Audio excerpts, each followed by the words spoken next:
everyone, welcome back to Flippity Flipped. If you have seen my other videos, you know that I have a massive death pile. In today's video, I'm going to show 10 categories of items that I'm going to start purging out of this death pile, because even though I think I have a pretty good eye and I've sourced a lot of really great things, not everything in that pile is actually worth listing on eBay for any number of reasons. Stay tuned, and I'm going to show you 10 things that I will no longer be selling or listing on eBay. In the 10th spot on my top 10 list of things I will not be buying or selling on eBay going forward are unbranded, what I would call common items. Something that's not a particular brand, not a particular style.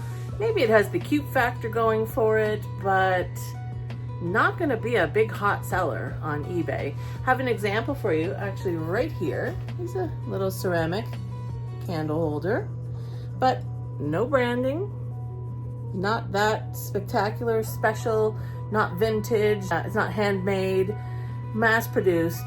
I'm going to give myself some grace on this one. It was my very, very early days of thrifting for resale, but would I pick up something like this again? Absolutely not. Got another example I'm going to show you in a screenshot, which I actually did manage to sell, but only for $5. So even though the cost of sale was very minimal, you know, I made something like $3 profit. Was that worth my time in any way, shape, or form? Absolutely not. That's number 10. Let's see what's in the 9th spot. Category 9 on the countdown today is items that have a very slow sell-through rate. So not to say they never sell on eBay, but you're going to be sitting on them for a long, long time. Now, if said item is worth $1,000, I'm willing to sit on it. If it's worth $15 or $20, do I want to have it sitting in storage for a year? No. Here's one here. This, I don't know if you recognize it, but false graph. I think I'm saying that correctly. And while I think they make quite nice items, there's a lot of them for sale and they don't sell at a very quick pace. There might be the odd, you know, special piece or unusual rare piece, but generally speaking, false graph stuff, not a fast mover. Another one in this category too, which is down here in the shoe bin, and that's these. So these are from the brand Chinese Laundry, and there are a lot of Chinese laundry items listed for sale and very low overall for this brand sell-through rate. So again, I'm sure when I bought these at the bins for, you know, $1 or $2, I built up a big story in my head like, oh, someone could wear these to a wedding or on New Year's Eve, or, you know, again, talking myself into buying something even when the data as far as sell-through rate did not support it. So looking at my notes, because I did do a little research on these, what I'm calling low sell-through rate brands, False Graph, just that brand name, has 79,000 items currently listed for sale and less than 9,000 items sold. So barely over a 10% sell-through rate. And that's in 90 days. So that means it's going to take that times 10 for my item to potentially sell. 90 days times 10 is not how long I want to be holding on to this. Likewise, for Chinese laundry brand, fashion brand, there are 6,600 items listed and less than 500 sold. So not even a 10% sell-through rate on that brand. Not going to be picking that one up again. Category number 8, as I stand in front of a clothing rack, is what I'm going to call fast fashion. This is not your tried and true staple, basic wardrobe quality, you know, that are going to continue to sell year after year, but your sort of fast fashion, like I say. Some of these might fall into that category, and I'm going to throw up some screenshots here, or rather Nathan is going to throw up some screenshots of items that I have in my inventory that have been there for ages and ages that are just not selling. And my question is, are they ever going to sell? When we get to the end of this death pile, that's when we're going to start purging that kind of thing out of the store so that we have only things that are actually going to move.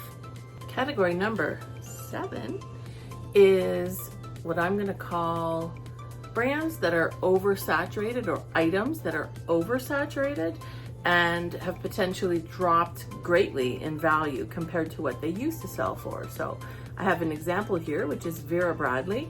This is not to say that Vera Bradley doesn't make any items that will sell quickly and for good money, but it's so prolific. There's so much of it that's been listed for sale, and you find it in the thrift store pretty frequently, at least where I am, and I hear that from a lot of other resellers too, that again, not a fast mover for the most part. At least, you know, you really have to be very specific in terms of what pattern, what type of item that might do better than just assuming all Vera Bradley is worth money and is going to sell for you.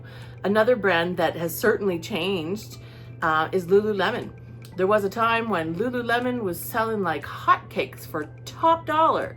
It's so saturated now in the market, at least this is my observation, that it's not moving at a clip the way that it was. So it might sit in your store for a lot longer than it used to.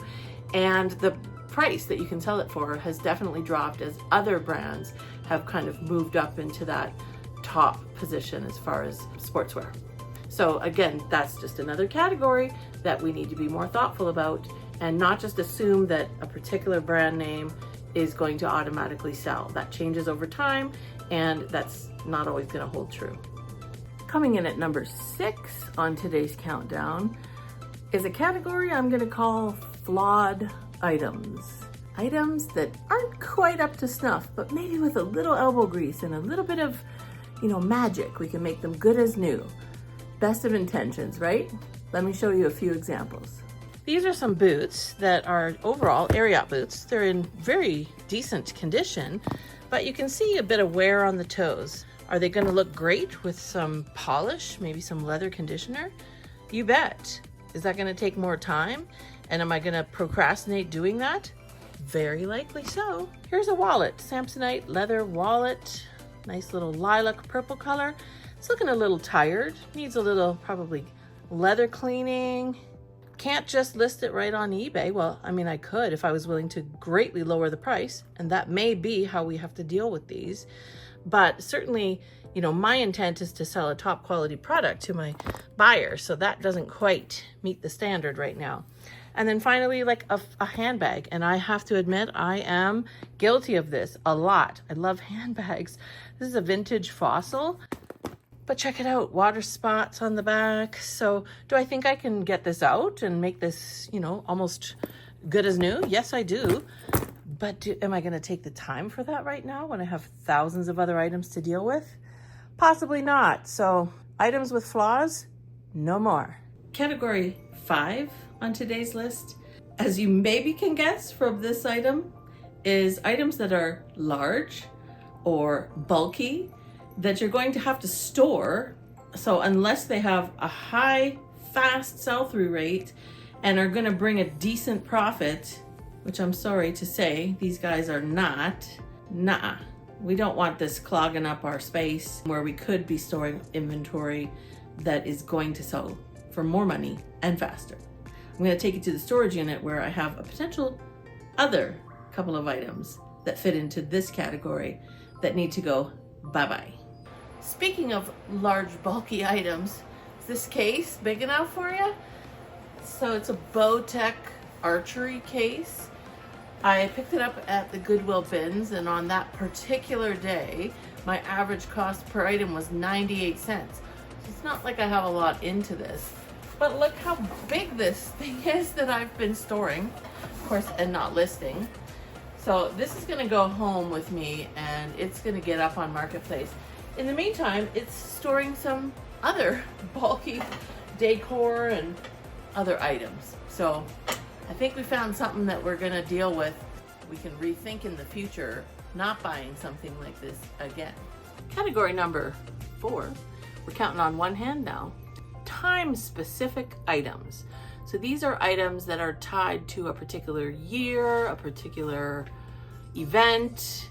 Again, some of that, don't get me wrong, vintage concert tees from some, you know, huge thing back in the 70s are going to be worth a fortune. But more current stuff that's, you know, tied to a specific year. Let me give you some examples. Lego Year of the Dragon. I think that was last year, not 2025, if I'm not mistaken. I've had this listed for a while, not sold. NASCAR Thunder 2002. This is old school. PS2. They're not moving quickly, but let me caveat this. I actually looked them up, and each of these two items have, maybe roughly speaking, a 25% to 30% sell-through rate. So why haven't I sold them in a year?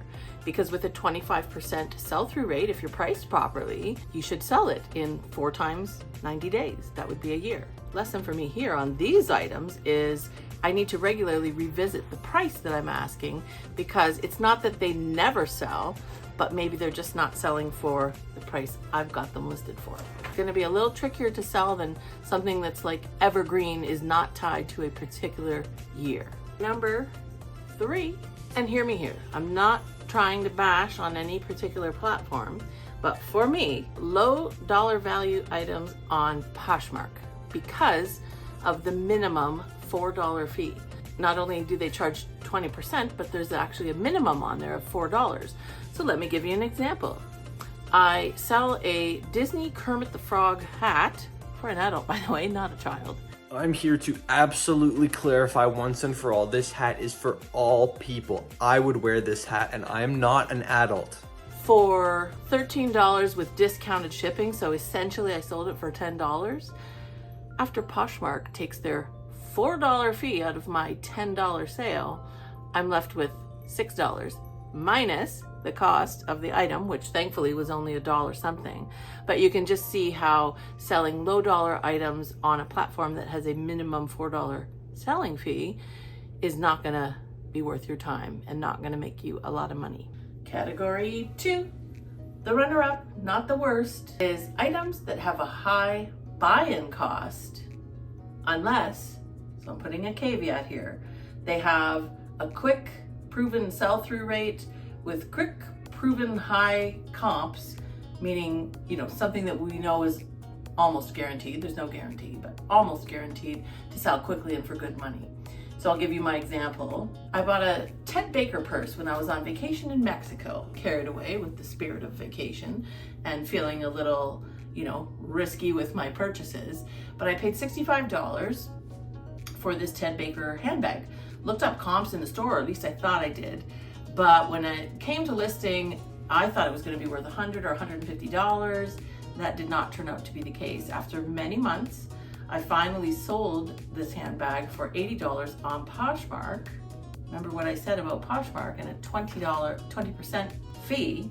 So after $16 of the Poshmark fee, and I believe I also did discounted shipping, I ended up losing $5 and change. What I will say is I learned a very valuable lesson in terms of my own reselling journey. I don't feel terribly comfortable investing a larger sum of money, i.e. in this case $65, in a single item. I felt a lot more pressure waiting for that to sell than when I pay $1 or $2 or $5 or even $10 for an item. I've got another example that we'll show you in the storage unit, and you can be the judge of, was it worth me paying $20 or not?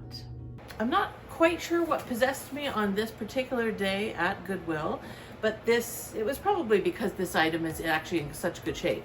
This is a vintage American Tourister carry-on bag, and it actually has a lock that clips into the side here, and it even has the key. So someone took very good care of this item, and it is in pristine condition. But I paid $20 for it. I don't think, as kind of cool and retro as this is, that these are flying off the shelves. So what will I sell it for? 40, maybe 45, maybe $50? Was it worth a $20 investment? I'll let you be the judge. I don't know if everyone would agree with all of my previous 9 categories, and we each have our own business and we each have our own journey, so that's okay. I kind of think everyone will agree with my last category. So here we are.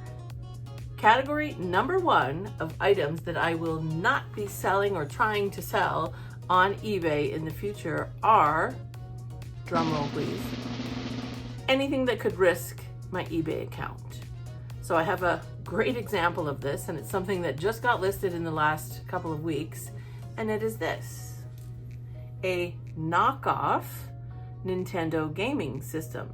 Got this on Facebook Marketplace for 20 bucks and listed it on eBay as whatever the actual brand name is, which I don't even quite remember. And in the description made the mistake of saying not Nintendo. Really, actually, you know, in all fairness, trying to be fully transparent, but you can't use the word Nintendo unless you're selling Nintendo. Honestly, didn't even think about it when we made the listing. So this got taken down by eBay. I'm not in any trouble. My account is not in jeopardy. I just removed the listing.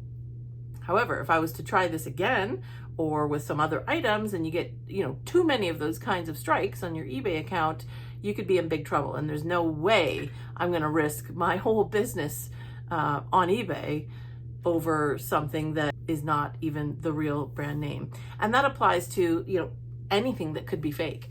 I have a pair of men's blue jeans, denim jeans, that I bought at Value Village here in Calgary.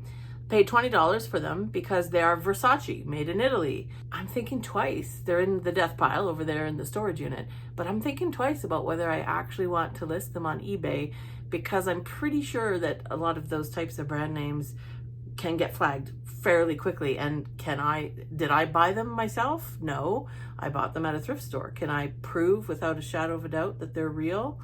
No. Could I get them authenticated? Perhaps. Do I want to put more money into something like that? Perhaps not. That is why potentially fake or fraudulent items, even if you do it by accident, we need to be really mindful and careful of that, because we do not want to risk our eBay account. I hope you enjoyed this top 10 list. I hope maybe some of you found some of it useful or interesting. And drop me a comment below. I would love to know, for any of you out there reselling, what are some of the things I didn't mention that you are also on the no-fly list for eBay? So what's my lesson from today? I, like probably many of you, buy with my heart. I get carried away with emotion sometimes and end up buying things that perhaps don't always make sense when I think about it from a business perspective. So the lesson for today is, while it's fun and I won't stop getting perhaps carried away with the spontaneity of the moment when I find something cool and amazing, I'm gonna have to be putting my business hat on to think about these 10 categories and whether this item conflicts with any of those. And if the answer is yes, then we do not pick it up, we do not add it to our inventory, and we move on, because there's lots more stuff out there. So thanks again for watching, and stay tuned for another video coming up soon. Bye.